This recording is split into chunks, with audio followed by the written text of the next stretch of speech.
अशी निरर्थक माहिती सांगितली आपल्याला. आता आमचे सद्ग्रंथ काय सांगतात, त्यांचे आत्मचरित्र काय सांगते, त्यांचा इतिहास काय सांगतो, ज्या सद्ग्रंथांना आपण खरं मानत होतो. बघा, श्रीमद देवी भागवत 3रा स्कंद,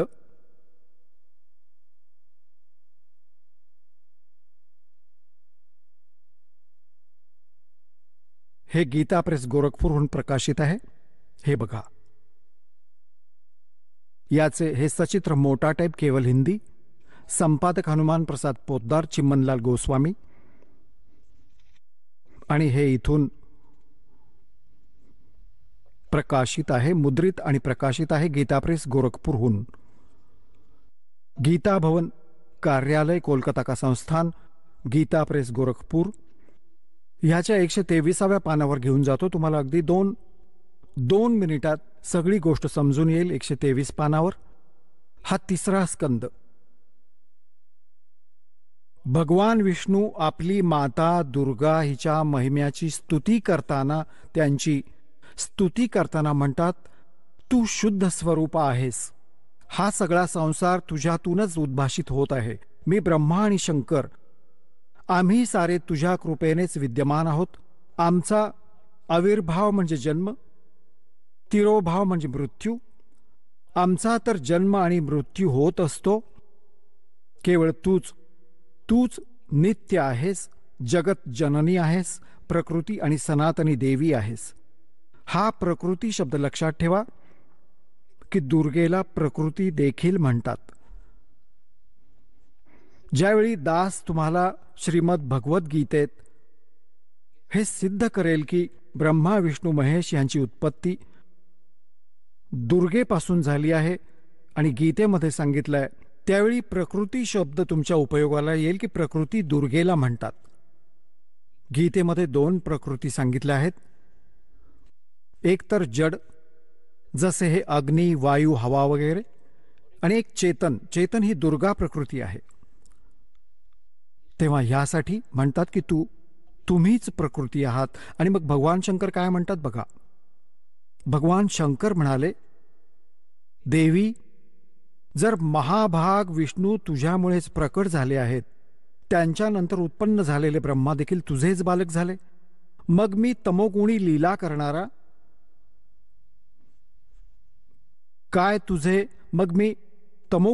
करणारा शंकर काय तुझे संतान नाही झालो? अर्थात मला ही उत्पन्न करणारी तूच आहेस शिवे. संपूर्ण संसारात सृष्टी करण्यात तू मोठी चतुर आहेस. ह्या जगाच्या सृष्टी, स्थिती आणि संहारात तुझे गुण नेहमीच समर्थ आहेत. त्याच तिन्ही गुणांमुळे उत्पन्न आम्ही ब्रह्मा, विष्णू आणि शंकर नियमानुसार आपल्या कार्यात तत्पर असतो. आता पुण्यात्म्यांनो, ह्या पवित्र पुराणाच्या काही ओळींनी 4-5 कॉन्सेप्ट्स क्लिअर केले आहेत. नंबर 1, ब्रह्मा विष्णू महेश यांचा जन्ममृत्यू होतो, हे अविनाशी नाहीत. दुसरं हे केलं की दुर्गा प्रकृतीला म्हणतात.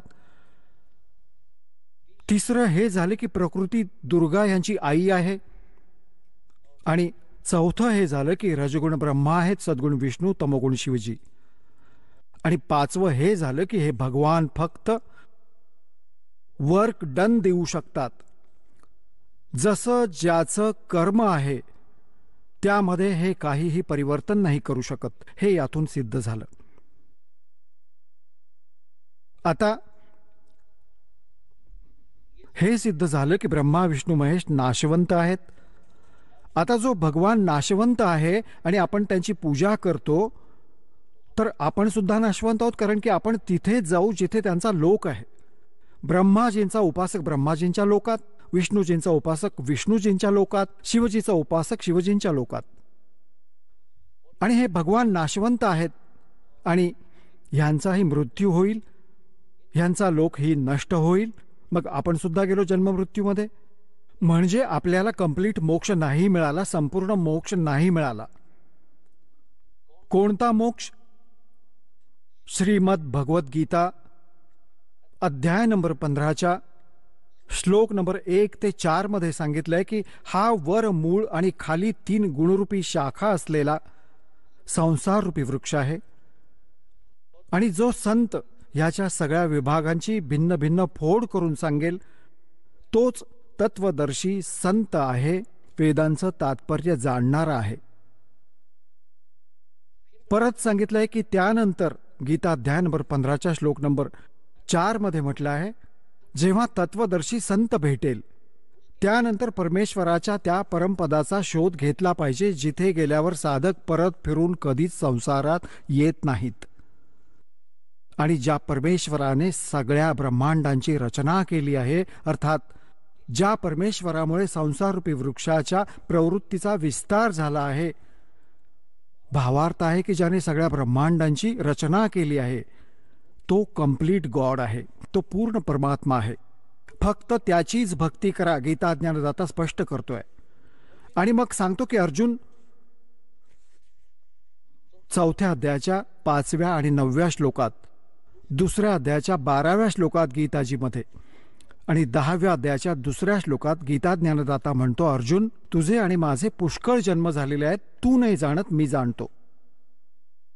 आता जसं आपण श्रीकृष्णजींना मानत आलो आहोत की श्रीकृष्णजींनी गीतेचं ज्ञान दिलं आहे, ह्या ज्ञानांच्या आधारे आपण चाललो, तरीही गीता ज्ञानदाता तर स्वतःविषयी सांगतो की मी नाशवंत आहे, माझे जन्ममृत्यू होतात. ज्याचे स्वतःचे जन्ममृत्यू होत आहेत, मग त्याच्या उपासकांचे जन्ममृत्यू होतील. गीता अध्याय नंबर 18 मध्ये श्लोक नंबर 62 मध्ये म्हटलंय, त्यामुळे म्हटलंय की अर्जुन, तू सर्व भावाने त्या परमेश्वराला शरण जा, त्याच्या कृपेने, त्या परमेश्वरच्या कृपेने तूच परमशांतीला आणि सनातन परमधामाला प्राप्त होशील. आणि त्याला शरण गेल्यामुळे तुझा कंप्लीट पूर्ण मोक्ष होईल. आता तो परमात्मा कोण आहे, कसा आहे, कुठे राहतो, ह्याची माहिती कुठे आहे? गीता अध्याय नंबर 4च्या श्लोक नंबर 25 पासून 31 पर्यंत गीता ज्ञानदात्याने माहिती दिली आहे की कोणी तर केवळ देवतांची पूजा करून निश्चिंत राहतो, आणि कोणी स्वाध्याय करतो, जसं कोणी गीतेचं पठण करतो, कोणी वेदातले मंत्र पाठ करून त्यांना रिपीट करत राहतो, स्वाध्याय करत राहतो, आवृत्ती करत राहतो, आणि कोणी फक्त योगाभ्यासच करतो. कोणी प्राण आपान ह्या आपांच्या क्रियेला, जसं कोणी म्हणतात की श्वासावर लक्ष ठेवा, बाहेर येत आहे, आत जात आहे, काय गोष्ट झाली, नाही लक्ष ठेवलं तरी हा ये जा करत राहणार. सांगायचा भाव आहे की हे अशा प्रकारे जे साधना करत आहेत, कोणी तपश्चर्या करतात, घोर तप करतात, सगळे आपापल्या साधनेला पापनाशक मानतात. म्हणजे तो साधना जी करत आहे तिला अंतिम मानतो आहे, योग्य मानतो आहे, यथार्थ मानतोय.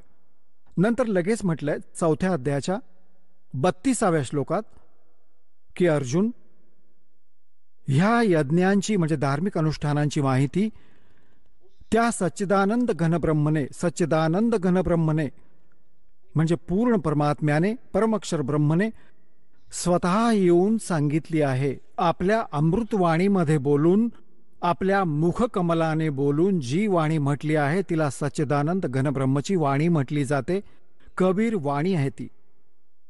त्यामध्ये या अध्यात्म यज्ञांची, अनुष्ठानांची सविस्तर माहिती दिलेली आहे, आणि ते तत्वज्ञान आहे. ते समजल्यावर तू सगळ्या पापकर्मातून मुक्त होशील. आता 4थ्या अध्यायाच्या 34व्या श्लोकात म्हटलंय की अर्जुन, त्या तत्वज्ञानाला जे सच्चिदानंद घनब्रह्म स्वतः येऊन आपल्या मुखकमलाद्वारे सांगतात, ते तत्वज्ञान आहे. आपल्या अमृतवाणीत सांगतो, आपल्या मुखाने सांगतो, ते तत्वज्ञान आहे. आणि ते तत्वज्ञान तू तत्वदर्शी संतांकडे जाऊन समजून घे. त्यांना दंडवत प्रणाम केल्याने, निष्कपटपणे त्यांची सेवा केल्याने ते तत्वदर्शी संत तुला तत्वज्ञानाचा उपदेश करतील. आता पुण्यात्म्यांनो, ह्या श्री मद भगवद्गीतेच्या अनुवादकर्त्यांनी आपल्या बुद्धीला श्रीकृष्णजीवर फिट केलं. की श्रीकृष्णजी गीतेचं ज्ञान देत आहेत. श्रीकृष्णजी परब्रह्म आहेत. श्रीकृष्णजीच पूर्ण ब्रह्म आहेत. आणि ह्यालाच आधार मानून गीतेचा अनर्थ करून टाकला यांनी अनुवादाचा. अनुत्तमला आणि सर्वश्रेष्ठ लिहून टाकलं. अनुत्तम शब्द एका 4थ्या वर्गातल्या मुलाला विचारा. बळा, बॅड इंग्रजीतलं विचारा एखाद्या मुलाला, गुड कशाला म्हणतात आणि बॅड कशाला म्हणतात, उत्तम कशाला म्हणतात, अनुत्तम कशाला म्हणतात. उत्तम श्रेष्ठ, अनुत्तम अश्रेष्ठ, फालतू. आणि या अडाण्यांनी, अज्ञानांनी, अनुवादकर्त्यांनी अनुत्तम शब्दाचा अर्थ केला ज्याहून उत्तम इतर कोणीही नसेल. अरे काय गजब आहे हा. आता थोडीशी झलक दाखवतो तुम्हाला की गीता अध्याय नंबर 7 मध्ये श्लोक नंबर 12 पासून तुम्हाला 19 पर्यंत माहिती देऊ आज. आणि ज्याला ऐकून जो, बघा पुण्यात्म्यांनो, हा सत्संग आहे आणि हे असं ज्ञान आहे जे समजल्यानंतर संसारात काही समजायचं शिल्लक नाही राहणार. पुण्यात्म्यांनो, तुम्ही विद्यार्थी आहात. संपूर्ण जगातले मानव, तुम्हाला पोशाख वेगळा मिळाला आहे. हे शरीर काय एक वेश आहे. हे कव्हर आहे आपल्या ओरिजिनल शरीरावर. जे सूक्ष्म शरीर आहे त्यावर हे कव्हर आहे, एक कापड आहे. संतांनी ह्याला चोला म्हटलं आहे. वस्त्र, गीतेमध्ये ह्याला वस्त्र म्हटलं आहे. की जशी व्यक्ती जुन्या वस्त्रांचा त्याग करून नवीन वस्त्र ग्रहण करते तसं हे शरीर आहे. तेव्हा हा जो ड्रेस तुम्हाला मिळालेला आहे मानवाचा, तुम्ही विद्यार्थी आहात आणि तुम्ही तुमचा उद्देश विसरलेला आहात. कारण की तुम्हाला टीचर चांगला नाही मिळाला. कारण की सांसारिक व्यक्तींच्या क्रिया ज्या आपण बघतो, आपण त्यातच मिसळून गेलो की बस एवढंच काम आहे आपलं. आणि कधी सण उत्सव झाला तर थोडंफार करून आपल्याकडून पूजापाठ खाऊन घेतलं, बस एवढंच काम आहे. बाकी काम आपलं तर हेच आहे. सांसारिक कर्तव्य आपलं हे इतकंच मानलं होतं की मुलं झाली, त्यांचं पालन पोषण केलं, त्यांचा विवाह करावा, मग त्यांना मूल होईल आणि मग आपण मरावं. फायनल झालं. अरे हे तर स्टार्ट देखील केलं नाही मनुष्याचं काम आपण. हे तर पशुपक्षी देखील करतात हे काम. तेव्हा आपल्याला टीचर चांगले नाही मिळाले ज्यामुळे आपल्याला गोडी नाही लागली जशी लागायला हवी होती. आता जर परमात्म्याला हे विशेष मनुष्य जीवन द्यायचं नसतं, त्याचं काही विशेष कार्य नसतं, तर एक 84 लाख प्रकारच्या योनी बनवल्या, एक अजून बनवली असती त्यांच्यासारखी. त्या पुण्यात्म्यांना हा पोशाख मिळाला आहे जे खूप पुण्यकर्मी प्राणी आहेत, जे परमात्मा मिळवण्या योग्य मार्क्स मिळाले आहेत त्यांना, म्हणून त्यांना हा प्रवेश मिळाला आहे या भगवानाच्या युनिव्हर्सिटीमध्ये. जिथे परमात्मा मिळू शकतो त्यांना हा ड्रेस निराळा मिळतो. शाळेमधली मुलं असतात त्यांचा ड्रेस वेगळा असतो आणि इतर जी मुलं असतात जे काम शेतात करतात, मोलमजुरी करतात, त्यांचा ड्रेस वेगळा असतो. ह्याच प्रकारे तुम्ही विद्यार्थी आहात आणि आध्यात्मिक गुरु जे आहेत ते टीचर असतात. आणि टीचरचं काम आहे सिलॅबस शिकवणं. आपले लोकवेद दंतकथा नाही सांगावी मुलांना, तो तर शत्रू असतो त्यांचा, जो सिलॅबस सोडून ज्ञान देतो. तर आजवर जितकेही आपले धर्मगुरू होते ते महापुरुष सोडून ज्यांना भगवान भेटले, ज्यांची शुभनामे दासाने आधीच सांगितली आहेत. बाकी सारे आपल्याला लोकवेद सांगत होते, गीतेहून आपले सद्ग्रंथ सोडून ज्ञान देत होते. आता दास तुम्हाला ऐकवणार आहे. 7व्या अध्यायात स्पष्ट लिहिलं आहे ह्या गीता ज्ञानदात्याने की अर्जुन, आता तुला मी असं ज्ञान सांगणार आहे जे ऐकल्यावर, जे समजल्यावर मग ह्या संसारात जाणण्यासारखे काही शिल्लक नाही राहणार. आता बघा, आता त्यापूर्वी थोडी कॉन्सेप्ट ही क्लिअर करतो आहे. 4थ्या अध्यायाच्या 32व्या श्लोकात यांनी गडबड करून ठेवली आहे अनुवादकर्त्यांनी. हे बघा, 4थ्या अध्यायाचा 32वा श्लोक हा पहा. ही आहे श्रीमद भगवत गीता. गीता प्रेस गोरखपूरहून प्रकाशित आहे. जयदयाल गोयंदका यांचे अनुवादक आहेत. आणि हा अध्याय नंबर 4चा आणि श्लोक नंबर 32. ह्यामध्ये बघा, एवं बहुविधः यज्ञः वितताः, हा ब्रह्मण हा शब्द आहे. ब्रह्मणमुखे. ब्रह्मणमुखे. तुम्ही एज्युकेटेड आहात पुण्यात्म्यांनो. परमात्म्याने तुम्हाला शिक्षण ह्यासाठी दिलं आहे की तुम्ही भगवानाला ओळखण्यात सक्षम व्हावं. नाहीतर मागचा इतिहास बघा. दासाचा जन्म झाला तेव्हा आमच्याकडे कुठलं शिक्षण नव्हतं आणि सगळे सुखासमाधानात राहायचे, प्रेमाने राहायचे, बेईमानी नव्हती. ह्या शिक्षणाने आपली नैतिकता बिघडवली आहे. जेव्हापासून आपण शिक्षित आणि स्वतःला विकसित मानतो, जसं काही मोठी प्रगती केली, आपलं पतन केलं आपण. अशा फिल्म्स बघतात मुलं, असा बिघडला. आपापसात प्रेम उरलं नाही. परमात्म्याला माहीत होतं की ह्यात अवगुण खूप आहेत, म्हणून आत्तापर्यंत आपल्याजवळ हे विष येऊ दिलं नव्हतं एज्युकेशन बाबतचं. आता देणं, हे एज्युकेशन देणं गरजेचं वाटलं की त्याशिवाय हे समजू नाही शकणार की भगवान कोण आणि कसा आहे. हे आपल्या काळाचे दूत ह्यांना मूर्ख बनवून बसले आहेत. त्यामुळे परमात्म्याने तुम्हाला शिक्षण दिलं आणि ही इन्स्ट्रुमेंट्स बनवली. आज आपण प्रोजेक्टर बघत आहात, चिप बघत आहात, मोबाईलद्वारे आपला सत्संग ऐकता आहात. हे गॉड गिव्हन आहे, माणसाच्या स्तराच्या बुद्धीने बनवलेलं नाहीये. पुण्यात्म्यांनो, 1994 मध्ये दासाने सत्संग सुरू केला होता गुरुदेवांच्या आदेशावरून. त्याआधी चॅनेल्स नव्हते. त्याच्या आधी हे VCR होते. हे मोठे मोठे एवढे असायचे. त्यात DVD ती चालायची, थोडे थोडे असायचे. सुरुवात झाली होती त्याची. आणि ना कोणते TV चॅनेल्स होते. आता परमात्म्यांनी विस्फोट केला. अशी साधनं बनवली की परमात्म्याची मुलं यथार्थ ज्ञान घरबसल्या बघतील आणि भगवानाला ओळखल्यावर पळत पळत येतील, आपलं कल्याण करून घेतील आणि सदैव सुखी होतील.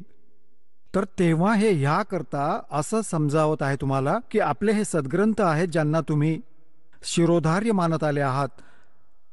आता श्रीमद भगवद्गीतेचं स्थान हिंदू समाजामध्ये अद्वितीय आहे. आणि जेव्हा आमचा ते का आहे, कारण की ह्यामध्ये एक अनमोल ज्ञान आहे. त्यामुळे शिरोधार्य आहे आम्हाला आणि खूप आदराने आपण ह्या ग्रंथांचं नाव घेतो, श्रीमद भगवद्गीताजी. आता ह्यात लिहिलं काय आहे, ही आपल्याला संदेश काय देत आहे, ह्याच्या उलट आपल्याला सांगितलं जात होतं. अमृताऐवजी आपल्याला विष दिलं जात होतं. तेव्हा आता आपण अमृत पिऊ, विष सोडून देऊ. जेव्हा आपल्याला ओळख होईल, तर हे ओळखण्यासाठी तुम्हाला या सद्ग्रंथांशी परिचित केले जाते. आता बघा, हा आहे अध्याय नंबर 4चा श्लोक नंबर 32.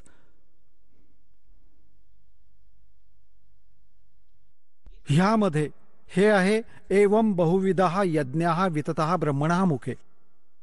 हा ब्रह्मणः मुखे शब्द आहे. कर्मजान विद्धि तान सर्वान एवं ज्ञात्वा विमोक्षसे. ह्याचा अर्थ यांनी कसा केलाय की अशा प्रकारे आणखीही खूप प्रकारचे यज्ञ म्हणजे धार्मिक अनुष्ठान. यांनी ब्रह्मणा मुखेचा अर्थ इथे अनर्थ केला. वेदाची वाणी लिहिला. वेदाच्या वाणीत सविस्तर सांगितले आहे आणि त्या सर्वांना तू कर्मजान, हे चुकीचं आहे. शारीरिक क्रियेद्वारे संपन्न होणारे समज. अशा प्रकारे तत्वाने जाणून घेऊन त्यांच्या अनुष्ठानाद्वारे तू कर्मबंधनातून पूर्णपणे मुक्त होशील. आता यांनी जी गडबड केली आहे, इथे केली आहे ब्रह्मणमुखेचा अर्थ केलाय वेदाची वाणी. आता बघा, म्हणतात चोर चुराव तोंबडी और गड्ढे पाणी में वो गड्ढे वा उपरावन सच्चाई छानी ना. आता एखाद्या चोराने कोणाचा सुका भोपळा चोरला. आता त्याला लपवायला जागा सापडली नाही, तेव्हा पाण्यात सोडला खाली आणि बाहेर येऊन बसला. एवढ्या वेळात तो परत वर आला. तो परत खाली दाबत असे आणि मग परत थोडा चमकत वर यायचा. तेव्हा यांनी प्रयत्न खूप केला आहे सत्याला त्या सुक्या भोपळ्यासारखं पाण्यात लपवण्याचा, पण लपून राहत नाही पाण्यात सुका भोपळा. तर आता बघा, गीता अध्याय नंबर 17च्या श्लोक नंबर 23 मध्ये हाच शब्द आहे ब्रह्मणः. इथे यांनी अनुवाद बरोबर केलाय. हा बघा, अध्याय नंबर 17तला श्रीमद भगवद्गीता आणि श्लोक नंबर 23 मध्ये ओम तत्सत इति निर्देशः. हा ब्रह्मणः शब्द आहे. ब्रह्मणः त्रिवेदः स्मृतः ब्राह्मणः तेन वेदाः च यज्ञाच विहितः पुरा. याचा अर्थ यांनी बरोबर केला इथे. ओम ओम, तत् तत्, सत सत, असं हे आहे 3 प्रकारचं ब्रह्मणा म्हणजे सच्चिदानंद घनब्रह्मचं नाव सांगितलं आहे. ह्या ब्रह्मणाचा अर्थ हा आहे खरा. ब्रह्मणा म्हणजे सच्चिदानंद घनब्रह्म. आता पुण्यात्म्यांनो, ब्रह्मचा अर्थ तसा तर परमात्मा होतो, पण ब्रह्मने जसा ईश, ईश म्हणजे काय होतं? स्वामी, धनी, परमात्मा. ईश म्हणा, ब्रह्म म्हणा. आता पुन्हा परब्रह्म शब्द आला आहे, आपल्याला ऐकायला मिळाला. परब्रह्म म्हणजे ह्याचा नेक्स्ट ब्रह्म, ब्रह्मचा नेक्स्ट. जसे एक आजोबा, एक पणजोबा, आजोबांच्या वरचे आजोबा, नेक्स्ट ग्रँडफादर. तेव्हा ब्रह्म, मग परब्रह्म, नंतर आपण ऐकला पूर्ण ब्रह्म. आणि महापुरुषांच्या वाणीमध्ये आपण ऐकलं आहे पारब्रह्म. पारब्रह्मचा अर्थ आहे कंप्लीट, सगळ्यांहून पार, सगळ्यात वर, सर्वात शेवटचा. तेव्हा श्रीमद भगवद्गीता अध्याय नंबर 15 मधल्या श्लोक 16 आणि 17 मध्ये 3 पुरुष आहेत. पुरुष म्हणा, राम म्हणा, ईश म्हणा, ब्रह्म म्हणा. आता जसा ब्रह्म, मग परब्रह्म आणि नंतर पूर्ण ब्रह्म. ह्याच प्रकारे गीताजीमध्ये 3 पुरुष सांगितले आहेत 15व्या अध्यायाच्या 16 आणि 17 मध्ये. आता आधी तिथे घेऊन जातो तुम्हाला, मग हे सगळं ज्ञान तुमच्या लक्षात येईल. आता पुण्यात्म्यांनो, इतका एज्युकेटेड, इंटेलिजंट माणूस झाला आहे आज. हे कॉम्प्युटर चालवतात, छोटी छोटी मुलं आणि मुली. ह्या मोबाईलवर अशा सिस्टीम्स त्यांना खूप चांगल्या प्रकारे सेट करून चालवतात. आणि ह्या अध्यात्म मार्गामध्ये सगळे मागे पडलो आपण. आता आपण अध्यात्म मार्गामध्ये पुढे येऊ. पूर्ण जग सुखी होईल, तुम्हीही सुखी व्हाल, आत्मिक शांती मिळेल. जो परमात्मा कार्य करतो तो परमात्मा तुमच्या बरोबर राहील, तुम्हाला ते सुख देईल. आता पहा, कितीही चांगली फिल्म तुम्ही बघत आहात आणि कितीही सुखसुविधा तुम्हाला उपलब्ध केल्या वैज्ञानिक प्रकाराने, आणि उद्या एका तरुण मुलाचा मृत्यू झाला, डोळ्यांना सुख नाही देणार टेलिव्हिजन आणि ते गाणं, त्यांना फोडून टाकावंसं वाटेल, जाळून टाकावंसं वाटेल. तेव्हा पुण्यात्म्यांनो, हे नकली सुख आहे. खरं सुख भगवानामुळे मिळेल, ज्याचा दास तुम्हाला विधी सांगेल. तुम्हीही सुखी, तुमचं कुटुंबही सुखी, तुमच्या 101 पिढ्या पार होतील. तो मार्ग तुम्हाला सांगेल.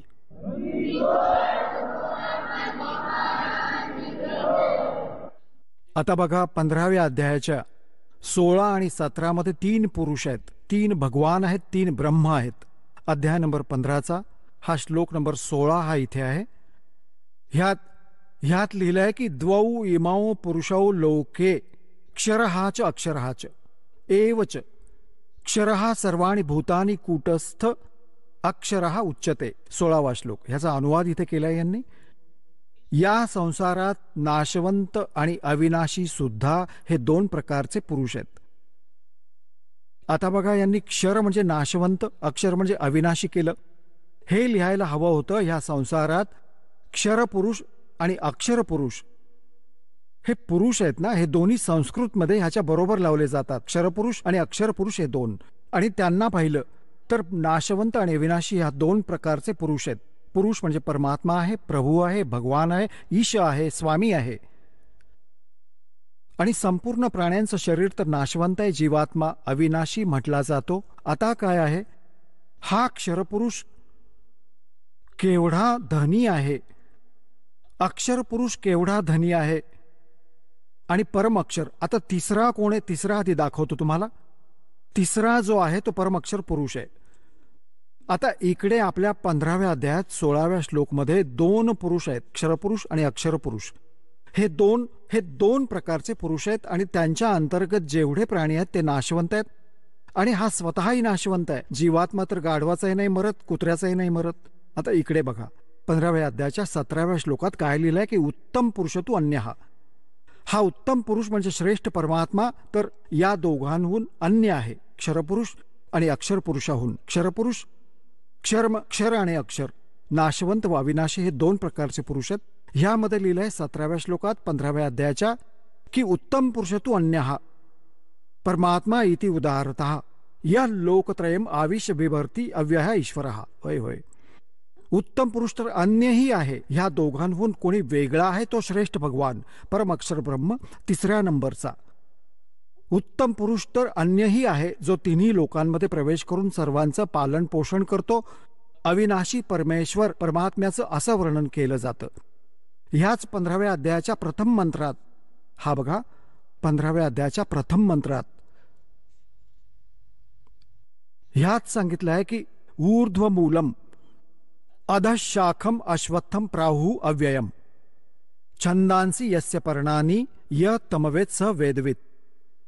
यांनी अनुवाद केला की ऊर्ध्वमूलम आदि पुरुष परमेश्वर रूपी मूळ असणारा, ह्याचा अर्थ हवा होता ऊर्ध्व म्हणजे वर, मूळ असणारा हा तर पूर्ण परमात्मा आहे. आणि अधशाखम इथे यांनी अधचा अनर्थ केला, ब्रह्मारूपी मुख्य फांद्या असणारा नाही.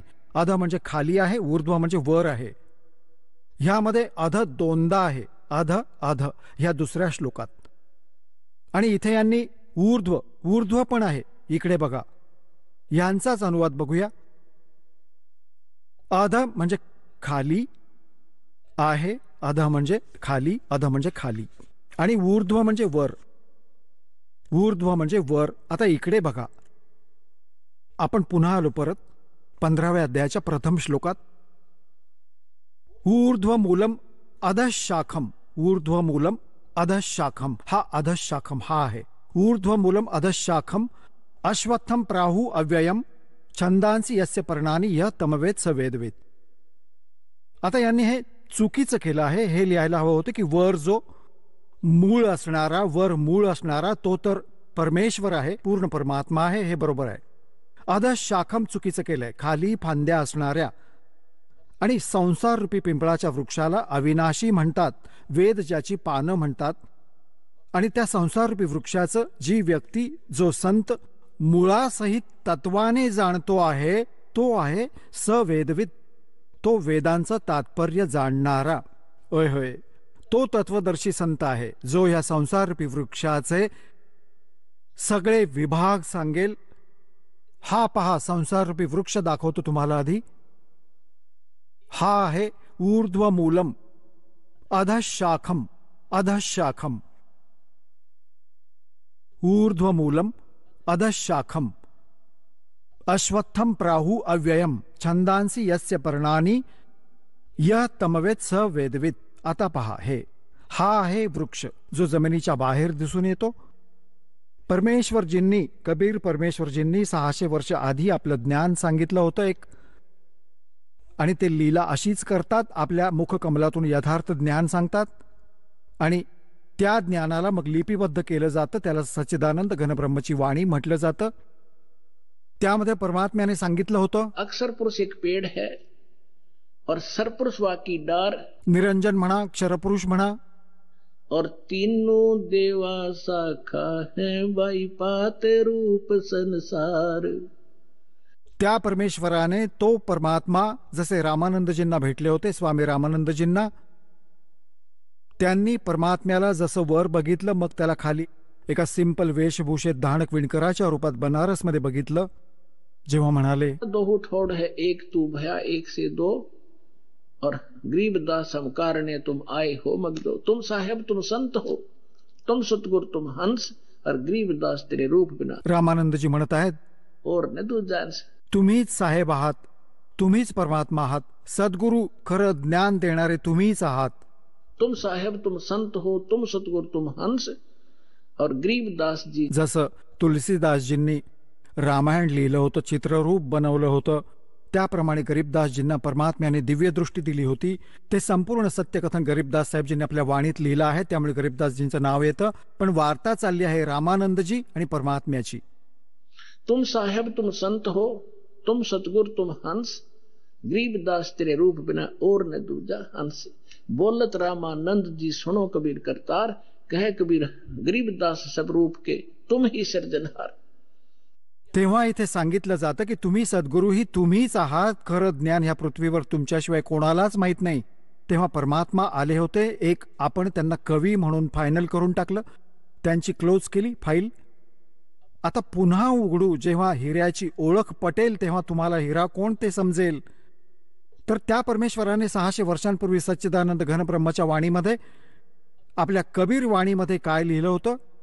अक्षर पुरुष एक पेड़ है, सरपुरुष वाकी डारे, तीनों देवा शाखा है ये पात रूप संसारे.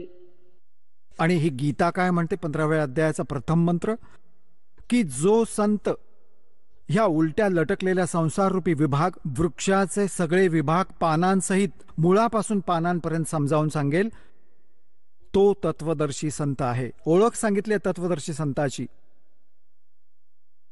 आता बघा, हा आहे पूर्ण परमात्मा, हा परमाक्षर ब्रह्म आहे, हे असं घेऊ. हे आहे मूळ, जे मूळ आहे ऊर्ध्व मूलम, हा परमाक्षर ब्रह्म आहे, पूर्ण ब्रह्म परमेश्वर. आणि हे खोड अक्षर पुरुष, हे जे बाहेर दिसत आहे हा तर अक्षर पुरुष आहे, खोड. आणि त्यापासून एक मोठी फांदी निघाले, तिला अक्षरपुरुष समजा, अक्षरपुरुष. आणि हे 3 रजगुण ब्रह्मा, सद्गुण विष्णू, तमगुण शिवजी रूपी ह्या 3 फांद्या आहेत. आणि हा पर्णरूपी संसार, ह्या पानांच्या रूपात आपण आहोत पुढे. आणि मूळ कोण आहे? हा स्वतः आहे परमात्मा, हा स्वतः आहे परमात्मा. हे बघा, हे कोण आहेत? हे कबीर साहेब आहेत, पूर्ण ब्रह्म कबीर साहेब, परमाक्षर ब्रह्म. हे सगळ्या संसाराचे आधार आहेत, हे सगळ्यांचं पालन पोषण करणारे आहेत. जसं वृक्षाचं, जसं संसाररूपी वृक्षाचं संवर्धन होतं ते मुळापासून होते. आता जिथे दास तुम्हाला जिथे आणू इच्छितो तिथे आणेल.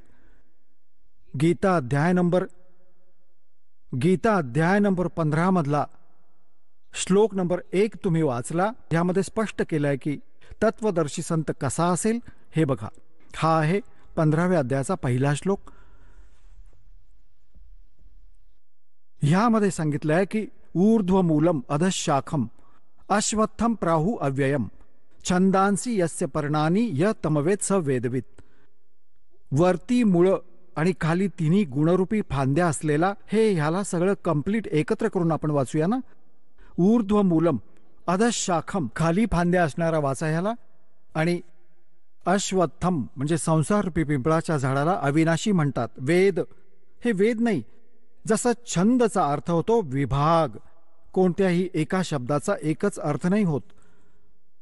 की जो ह्या सगळ्या छंदांना, सगळ्या विभागांना तत्वाने जाणतो.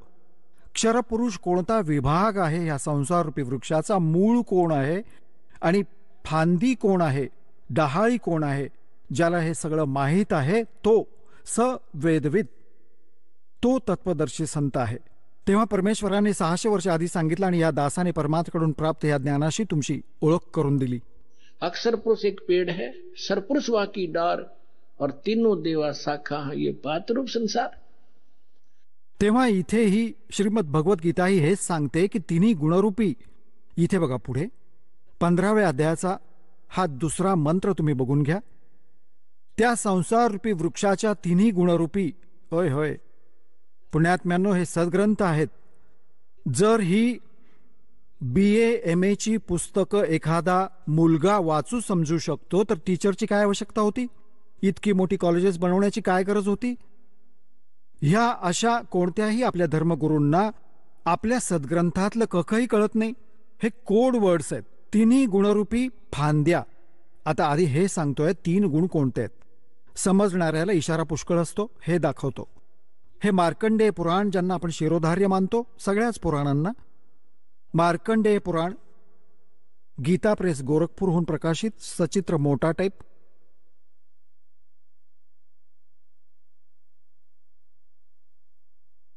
गीता प्रेस गोरखपूरहून प्रकाशित. ह्याच्या 123व्या पानावर बघा. आता आपण इथून वाचत आलो आहोत 122 पासून. संक्षिप्त मार्कंडेय पुराण. ह्यात मार्कंडेयजी म्हणत आले आहेत. मार्कंडेयजी म्हणाले, मुनी, आता आपण इकडे येऊ, आपल्या कामाचं वाचू. रजोगुण प्रधान ब्रह्मा, तमोगुण प्रधान रुद्र आणि सत्व प्रधान विश्वपालक विष्णू आहेत. ह्याच 3 देवता आहेत आणि हेच 3 गुण आहेत. इति सिद्धम रजगुण ब्रह्मा, सत्गुण विष्णू, तमगुण शिवजी. अजूनही बरेचसे प्रमाण आहेत. जसं हे बघा, श्रीमद देवी भागवत, ह्यामध्ये संस्कृतही सोबत आहे, आपल्याला ही सोय आहे हे समजण्याची. भाग 1. आणि हे कुठून प्रकाशित आहे? श्री अथ देवी भागवतम सभाषा टीकम समहात्म्यम खेमराज श्रीकृष्णदास प्रकाशन, मुंबईहून. ह्यात इथे येऊया. हा 3रा स्कंद आहे. अथ श्रीमद देवी भागवते भाषा टीकायुक्ते तृतीय स्कंद प्रारंभ्यते. 3ऱ्या स्कंदामध्ये आलो आपण. पान नंबर 11 आणि अध्याय नंबर 5. ह्याचा मंत्र 8 आपण 8 वाचू. 7 इथे संपला. भगवान शिवजी म्हणत आहेत आपली आई दुर्गाला, हे माता, जर आमच्यावर तुम्ही नेहमी दयायुक्त असाल तर आम्हाला तमोगुण का बरं प्रदान केला आणि रजोगुण, ब्रह्मा रजोगुण, हरी सत्वगुण युक्त केले. का युक्त केले? आता हे तर हिंदी आहे. आता संस्कृत वाचू आपण. हे बघा. यदि दयार्द्रमनान सदांबिके कथमहम विहितश्च. मला का बनवलं? शंकर भगवान म्हणतात तमोगुण हा. आणि कमलज, कमळापासून उत्पन्न झालेल्या ब्रह्माजींना रजोगुण संभव हा. रजोगुणी का बनवलं? सुवित किमु सत्वगुणो, सत्वगुणो हरिही. आणि विष्णूजींना तुम्ही सद्गुणी का बनवलं? इति सिद्धम. रजगुण ब्रह्मा, सद्गुण विष्णू, तमगुण शिवजी. आता आपण पुन्हा घेऊया श्रीमद भगवद्गीतेला. पुण्यात्म्यांनो, ह्या मनुष्य जीवनाचा मूळ उद्देश हा परमात्मा प्राप्तीचा आहे. आणि भगवान लाभले, त्यांची साधना योग्य लाभली तर आपलं हे जीवनही सुखी होईल. ह्यासाठी भगवानाचा शोध आपण घेत होतो. आणि ज्या कारणांमुळे आपण ह्या नकली संतांकडे जाऊन फसलो, ज्याने जशी साधना सांगितली ती आम्ही दिवसरात्र करत राहिलो, आपले पूर्वज मेले, भूत बनले, आता त्यांचे श्राद्ध करवून घेत आहेत. ते भूत योनी भोगत आहेत आणि आपल्याला मूर्ख बनवत आहेत की श्राद्ध करा. तुमचे पिता तृप्त होतील. आधी वडील 360 दिवस 2-2, 3-3 वेळा जेवत असायचे आणि मग वर्षातून 1 दिवस खायला घालून त्यांना नेहमी करता कसं सुखी कराल? ही सगळी उलटी कामं लावून दिली आपल्या पूर्वजांना. आता आपण सद्ग्रंथ समजून घेऊ. यामध्ये सांगितलं काय आहे. आता बघा, श्रीमद भगवद्गीता, गीता प्रेस गोरखपूरहून प्रकाशित आहे. आता अध्याय नंबर 15 मधला श्लोक नंबर 1 आपण वाचला. ऊर्ध्वमूलम अधशाखम अश्वत्थम प्राहु अव्ययम छंदांसी यस्य पर्णानि यः तमवेद स वेदविद.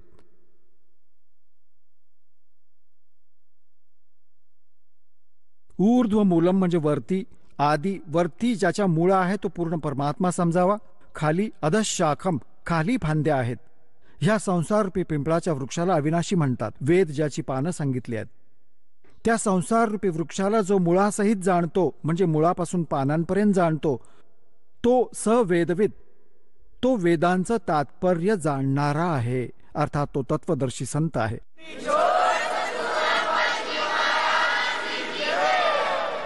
चला आता आपण त्या श्रद्धाळूंचे अनुभव जाणून घेऊयात ज्यांनी जगद्गुरु तत्वदर्शी संत रामपालजी महाराजांकडून दीक्षा प्राप्त केलेली आहे, तसेच त्यांच्याद्वारा सांगितलेल्या भक्ती मार्गावर चालत आहेत.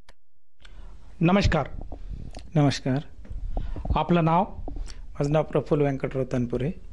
आपण कुठून आलात? मी मुक्काम पोस्ट लोहगाव, तालुका हवेली, जिल्हा पुण्यावरून आलो. आपला व्यवसाय काय आहे? मी एक सर्व्हिसमॅन आहे आणि सध्या मी पुणे जिल्हा परिषदमध्ये आरोग्य विभागामध्ये काम करतो आहे. संत रामपालजी महाराजांची गुरुदीक्षा आपण कधी घेतली? मी संत रामपालजी महाराजांची गुरुदीक्षा 2013 साली घेतली. संत रामपालजी महाराजांची गुरुदीक्षा घेण्या अगोदर आपण व आपला परिवार कोणती भक्ती साधना करत होतात?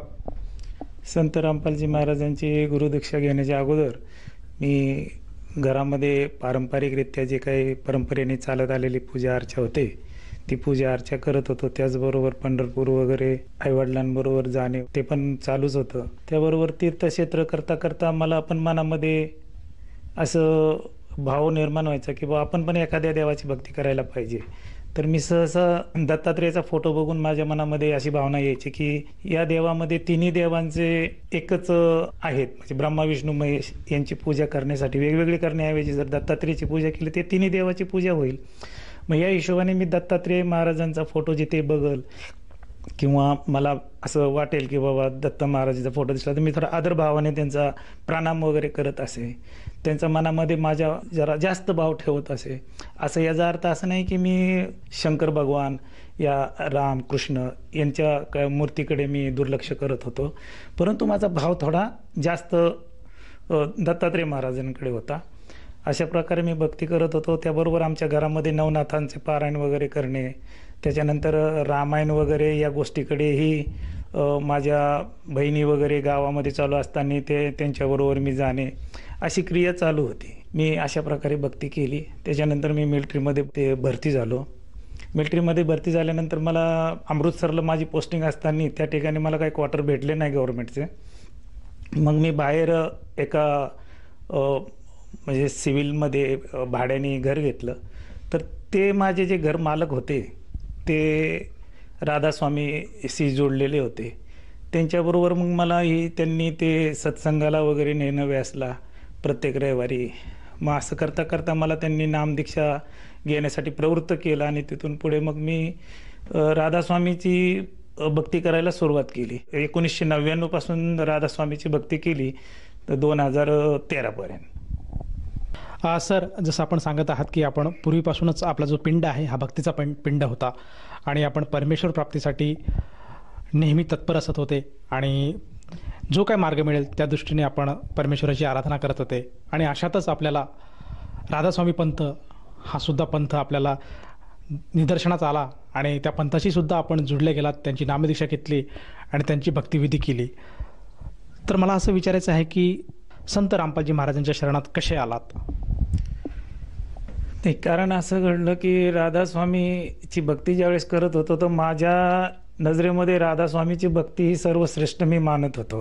मला हे ज्योतनिरंजनचं नाव तर मी राधास्वामी भक्ती करत असतानाच जाणत होतो, परंतु ब्रह्मा विष्णू महेश या त्यांचे आईवडील कोण आहे, या देवीचा पती कोण आहे, या बाबतीमध्ये मला काही माहिती नव्हतं.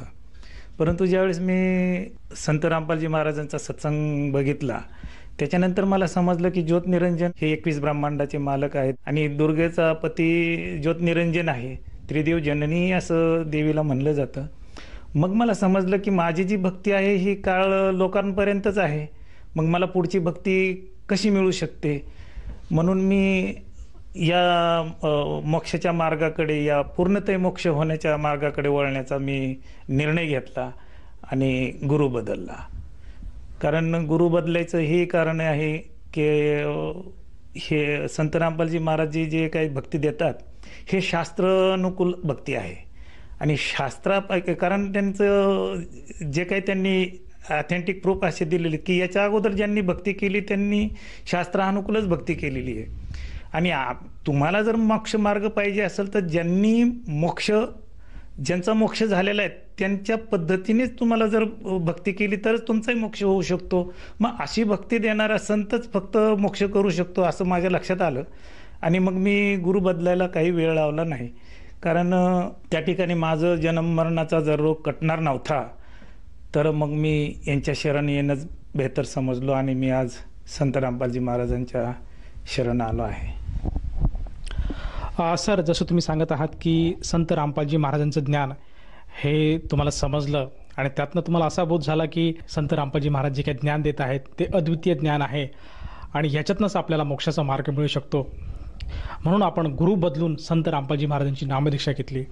तर या नामदीक्षेमुळे आपल्याला व आपल्या परिवाराला काय काय लाभ प्राप्त झालेत? माझ्या परिवारामध्ये सर्वात अगोदर माझे घराचे काम कंप्लीट झालेले नव्हते, ते अधुरच होतं. कारण मला या अगोदरही पेन्शन मिळत होती मिलिटरीची आणि मला वेतनही चालू होतं, परंतु यामधूनही मला माझ्या वास्तूचं काम पूर्ण करणं अवघड जात होतं आणि माझ्याच्याने झालंही नव्हतं. ज्यावेळेस मी गुरुजींच्या शरण आलो त्याच्यानंतर माझे वास्तूचं काम कंप्लीट झालं आणि मी अजून 2 गुंठे जागा विकत घेतली. याच्या अलावा जे काही माझं धन पूर्वी खर्च व्हायचं जे विनाकारण, जे मला नकळत असं कळतही नव्हतं किंवा इतका खर्च कुठं होतो काय होतो, तो प्रमाण माझं कमी झालं. कारण माझ्याकडे नशा वगैरे आणि विनाकारण खर्चाचं प्रमाण कमी झालं. त्याच्यानंतर माझ्या पत्नीला स्वॅरेसिस बिमारी होती, आजार होता. तो आजार तसं लवकर बरा होणारा नाही आहे आणि ज्यावेळेस मी गुरुजींच्या शरण आलो त्यावेळेस त्यांच्या आजारावर त्यांनी मात केली आणि तेही गुरुजींच्या शरणामध्ये आहेत. माझ्या वडिलांना मूळ व्याध होतं, त्या मूळव्याधाचाही वडिलांना खूप फायदा झाला. औरंगाबादलाही नेऊन त्यांना ॲडमिट केलं होतं, त्या ठिकाणी त्यांचं ऑपरेशन केलं नाही गेलं, कारण ते खूप 50 वर्षापासून त्यांना मूळव्याधाचा त्रास असल्या कारणाने तो सतत 15 दिवसाला 15 महिन्याला असं त्यांना सतत त्रास व्हायचा आणि त्यांची शारीरिक हालत जी आहे ती खूप खराब व्हायची. असं करत करत त्यांना ज्यावेळेस मिलिटरी हॉस्पिटल खडकीमध्ये पण मी ॲडमिट केलं होतं, परंतु तेव्हाही त्यांचं ऑपरेशन तिथे केलं गेलं नाही. शेवटी त्यांना खराडीमध्ये कोहाडे हॉस्पिटलमध्ये ॲडमिट केलं आणि एकदम त्यांचं ऑपरेशन तिथं जे सर्जन होते त्यांनी केलं. त्याच्यानंतर आज त्यांना कसल्याही प्रकारचा मूळव्याधाचा त्रास नाही आहे. हे एक लाभ झाला. दुसरी गोष्ट अशी आहे की मला पुत्र नव्हता, तर मला पुत्राचाही मला लग्नाच्या 21व्या वर्षी, माझ्या वयाच्या 50व्या वर्षी मला पुत्र प्राप्त झाला. कारण मुलगा आणि मुलीमध्ये तसं कोणत्याही प्रकारचं भेदभाव नसताना सुद्धा, माझ्या मनात नसताना सुद्धा, तर माझ्या पत्नीने गुरुजींना एवढंच सांगितलं होतं की मला पुत्र नाही आहे, तरी गुरुजींच्या आशीर्वादाने मला पुत्रही झाला. अशा प्रकारचे मला लाभ होत गेले आणि या लाभापासून मला फार म्हणजे अशी शांती मिळाली की जे नाही ते परमात्मा देऊ शकतात. आणि सर्वात मोठा लाभ मला असा मिळाला की मला मोक्षाचा मार्ग मिळाला. या अगोदरही मी भक्ती करत होतो राधास्वामीची, पण माझं त्याच्यामध्ये पूर्ण मोक्ष नव्हतं हे मला संत रामपालजी महाराजांच्या शरण ज्यावेळेस आलो त्याच वेळेस मला समजलं. सर, जसं तुम्ही सांगत आहात की संत रामपालजी महाराजांच्या शरणात आल्यानंतर आपल्याला व आपल्या परिवाराला बरेचसे लाभ प्राप्त झालेत, तर ह्या अनुषंगाने आपण आपल्यासारखे जे काही आपले सहकारी मित्र आहेत, त्याचप्रमाणे जो काही आपला आप्तेष्ट नातेवाईक गणगोत्र आहेत आणि जो समाज बांधव आज TV चॅनलच्या माध्यमातून आपल्याला बघत आहेत, या सर्वांना आपण काय संदेश द्याल?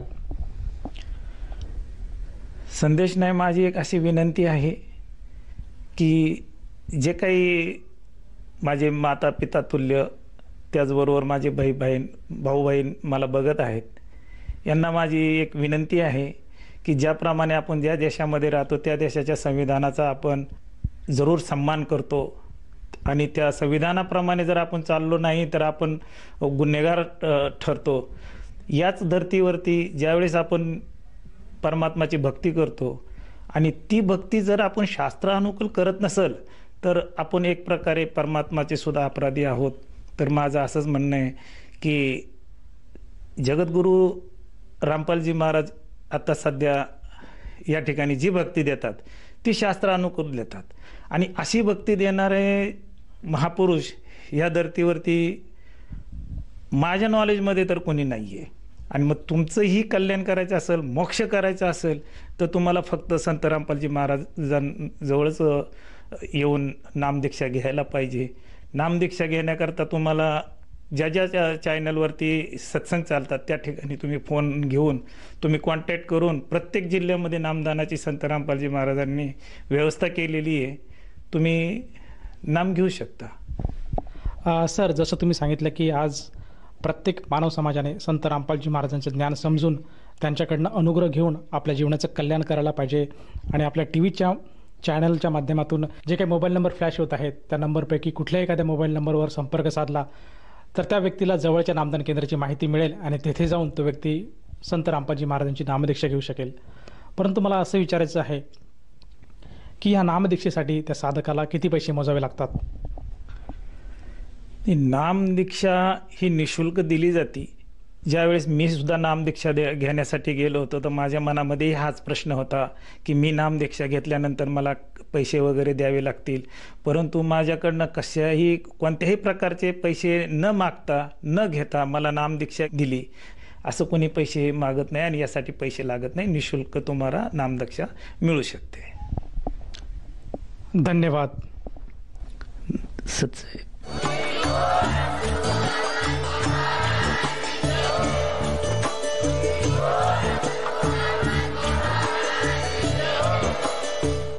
आपण ऐकत होता जगद्गुरु तत्वदर्शी संत रामपालजी महाराजांचे मंगल प्रवचन. निःशुल्क नामदीक्षा प्राप्त करण्यासाठी आणि अधिक माहितीसाठी संपर्क करा 7030303951 7030303952. आमची वेबसाईट आहे www.jagatgururampalji.org.